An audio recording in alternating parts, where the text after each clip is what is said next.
Hello दोस्तों, आपका स्वागत करता हूँ टाइम्स ऑफ स्टॉक मार्केट में। दोस्तों, इस वीडियो में हम बात करने वाले हैं कुछ ऐसे स्टॉक्स की जिनका कि अब बर्बादी के लक्षण जिनके दिखने शुरू हो गए हैं। और वो स्टॉक्स कौन से हैं?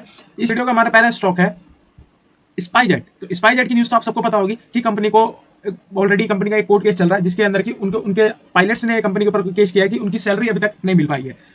तो आज के दिन की बात करें तो कंपनी ऑलरेडी 8.5% की गिरावट के साथ आज बंद हुई है मार्केट के अंदर। तो इस 8.5% की गिरावट का क्या रीजन है? तो पहले इसके हम अगर 5 ईयर्स का डेटा देखें तो 5 ईयर्स के डेटा के अनुसार ये लगभग 43% कंपनी आपको लॉस में खड़ी है। जिसने भी इसका स्टेक बाय रखा होगा वो 43% के आसपास का लॉस इस टाइम खा रहा होगा। तो हिसाब से देखें तो रिसेंटली इसमें क्या हुआ है, इस 1 डे का डेटा देखें तो आज के दिन ये लगभग 8.5% की गिरावट के साथ बंद हुआ है। और 5 डेज का देखें तो 14% की जंप के साथ ये चल रहा था।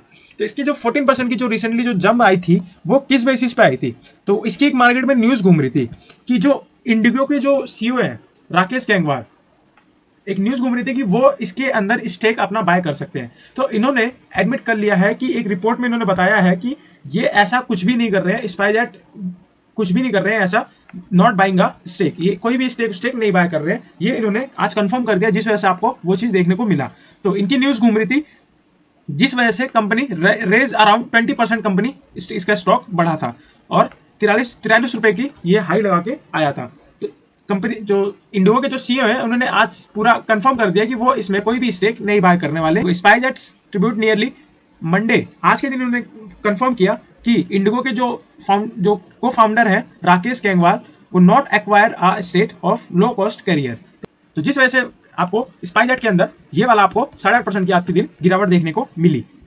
आपको आज के दिन ये 8.5% की गिरावट देखने को मिली। तो इस वीडियो में हमारा दूसरा जो स्टॉक है वो हम पकड़ते हैं डेल्टा कॉर्प को। तो डेल्टा कॉर्प को आप सबको भी न्यूज पता होगा कि इसको ऑलरेडी बहुत सारे इसके अंदर प्रॉब्लम्स आपको देखने को मिल रही थी। तो ये भी गवर्नमेंट ने जब लैंड पे टैक्स लगाया कि लैंड पे आप नहीं खेल सकते, आप जुआ खेलने में इतना टैक्स लगेगा, तो इन्होंने अपने शिप्स खरीद के पानी के अंदर जुआ खिलवाना शुरू कर दिया। स्टॉक पड़ा है आज के दिन गिरा है 8.18% का और 5 डेज के अंदर देखें तो 9% का लगभग कि इसका जो पूरा मंथ जो जा रहा है वो लगभग बहुत ही बेकार जा रहा है। तो रिसेंटली इसमें एक न्यूज आई है कि कंपनी को दोबारा से एक जीएसटी नोटिस मिल गया है और ये वाला जीएसटी नोटिस कितने का है? ये जीएसटी नोटिस है इसका 6,384 करोड़ रुपए का। इसका जो नया जिसको जीएसटी मिला है इसकी नई सब्सिडरी को जो कोलकाता में है उसको मिली है 6,384 करोड़ की जीएसटी का बिल इनके हाथ में थमा दिया गया है। और पिछले वीक इनको कितने का जीएसटी बिल भरने के लिए मिला था? तो पिछले वीक अगर देखो तो पिछले वीक इनकी जो जीएसटी का बिल जो इनको आया था वो आया था कितना?